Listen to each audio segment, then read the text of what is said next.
নাহলে পারবেন না, ঠিক আছে? অঙ্ক অনেক ইজি, আবার কঠিনও আছে, কঠিন মনে করলে কঠিন, সহজ মনে করলে সহজ।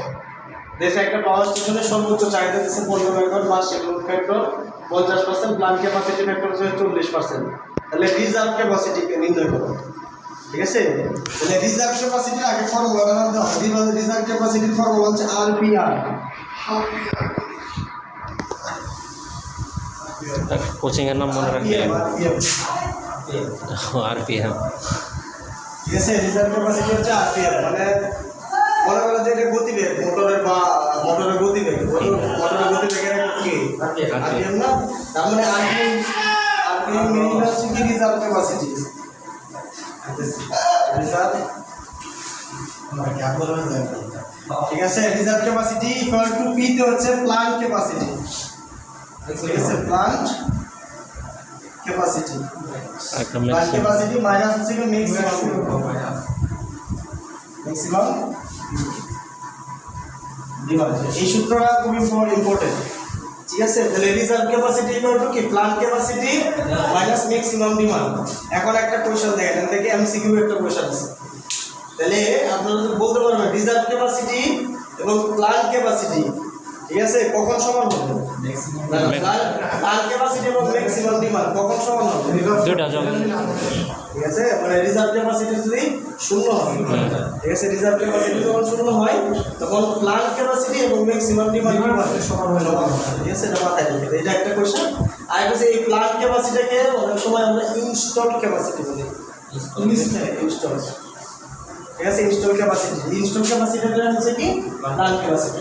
এখন একটা জিনিস খেয়াল করেন, এখানে কিন্তু ম্যাক্সিমাম ডিমান্ড কিন্তু দেওয়া আছে ম্যাথে, দেখে ম্যাথের মধ্যে কি আছে, ওই সর্বোচ্চ চাহিদা কি 15 মেগাওয়াট দেওয়া আছে, কিন্তু আমার নাই কোনটা বলে প্ল্যান্ট ক্যাপাসিটি, ঠিক আছে? তাহলে এই প্ল্যান্ট, হ্যাঁ, ফ্যাক্টর দেওয়া আছে, প্ল্যান্ট ক্যাপাসিটি ফ্যাক্টর আছে, আবার মানে লোড ফ্যাক্টরও আছে। যেহেতু লোড ফ্যাক্টর আছে, তাহলে একটা জিনিস খেয়াল করেন, আগে আমাদের সূত্রগুলো দেখে পরে আমরা ম্যাথ করি। তাহলে এই প্ল্যান্ট মানে ক্যাপাসিটি মানে প্ল্যান্ট ফ্যাক্টরের সূত্র শেখা পাপ,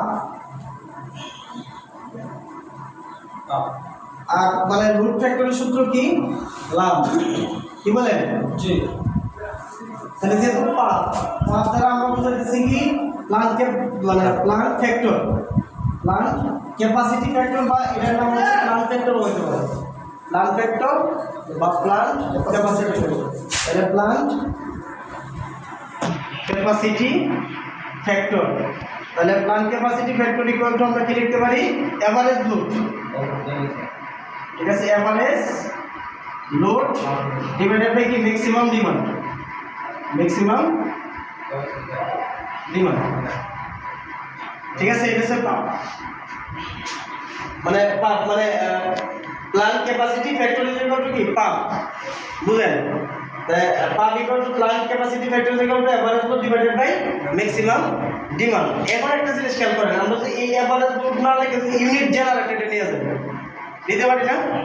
হ্যাঁ, তাহলে এইটা কি হয়ে যাবে বলেন তো? কিলোওয়াট হয়ে যাবে। তখন এটা কি, এটাকে তখন কি লিখতে পারবো? এই উপর একটা হয়ে যাবে ইউনিট জেনারেটেড, ঠিক না? রাইট, ইউনিট জেনারেটেড পার এনাম, কি বলেন? নিচে কত হয়ে যাবে? 8760, মানে ওয়ার্কিং আওয়ার্স, যতটুকু সময়ের জন্য কি চলে, মানে মেশিনটা কি করে মানে যতটুকু মানে মানে সময়ের জন্য ব্যবহার করা হয় সেটা হবে। আর এই তখন যখন প্ল্যান্ট ক্যাপাসিটি ফ্যাক্টর হবে তখন আর এই জিনিসটা তখন থাকবে না, তখন এটা প্ল্যান্ট ক্যাপাসিটি ফ্যাক্টরের সময় যেহেতু ক্যাপাসিটি ফ্যাক্টর হবে, ঠিক আছে? তখন এটা যখন প্ল্যান্ট ক্যাপাসিটি ফ্যাক্টর কি হবে, আমরা এটা অ্যাকচুয়ালি কি ম্যাক্সিমাম ডিমান্ড একটু কি পাপ না বুঝলেন? আমরা কিন্তু পাপ লিখছি, মানে পাম লিখি নাই, কথা বুঝলেন? এরা এটা লাভ হচ্ছে কখন, মানে এমটা কখন আসবে যখন মানে load factor average load divided by maximum demand, কিন্তু এখানে কি পাপ, তা পাপ থাকলে এটা কি আসবে বলেন তো? Plant factor, plant capacity. এই জিনিসটা কি হবে? প্ল্যান্ট ক্যাপাসিটি মানে ক্ষমতা। ওখানে কি বুঝতে পারছেন? ঠিক আছে, ক্লিয়ার? সূত্রটা ক্লিয়ার কিনা?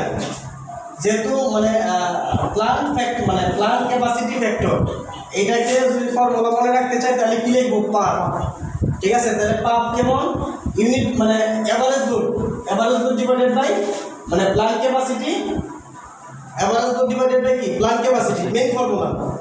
পাপ মানে কি? মেইন ফর্মুলা কি? Plant capacity factor equal to average load divided by plant capacity. এখন যদি এটাকে আমরা ইউনিট জেনারেটর নিয়ে নিতে চাই তাহলে টাইম দ্বারা গুণ করতে হবে। টাইম দ্বারা গুণ করলে এলাম হয়ে গেল।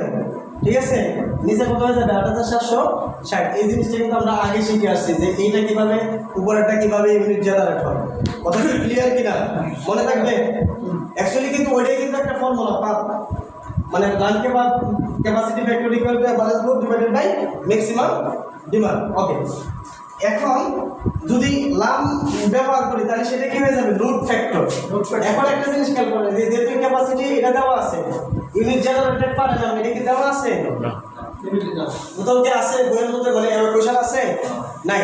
তাহলে একটা জিনিস খেয়াল করেন, আমরা এইটার ক্ষেত্রে কি লিখতে পারি বলেন?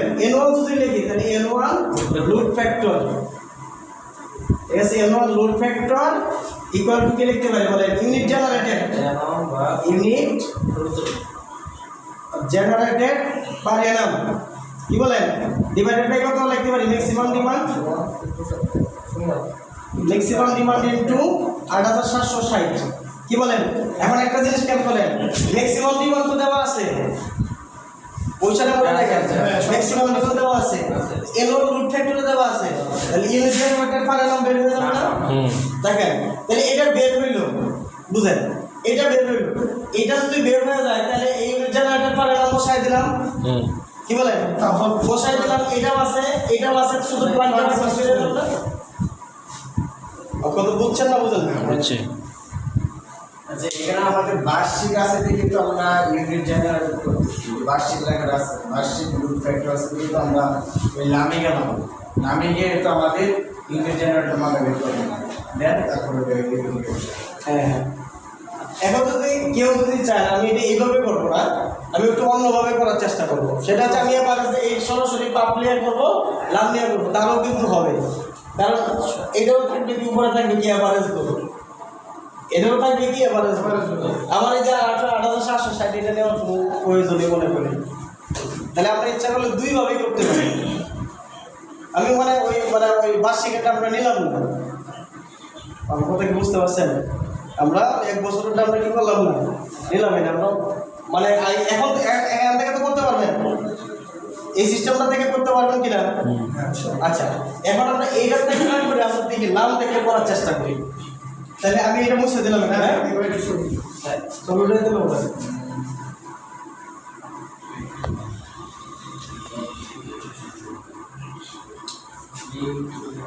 আচ্ছা দেখেন, আমি ওটা থেকে আমরা শেষ করে দেবো, আমরা আঙ্গুল দেখতে হবে, ঠিক আছে? দেখেন প্লান্ট ক্যাপাসিটি করে এটা পাপ, যদি পাপ থেকে লিখি তাহলে কি লিখতে পারি? প্লান্ট ফ্যাক্টর, ঠিক আছে? প্লান্ট ক্যাপাসিটি ফ্যাক্টর বা প্লান্ট ফ্যাক্টর লিখি, যেটাই লেখেন, হ্যাঁ, প্লান্ট ক্যাপাসিটি ফ্যাক্টর।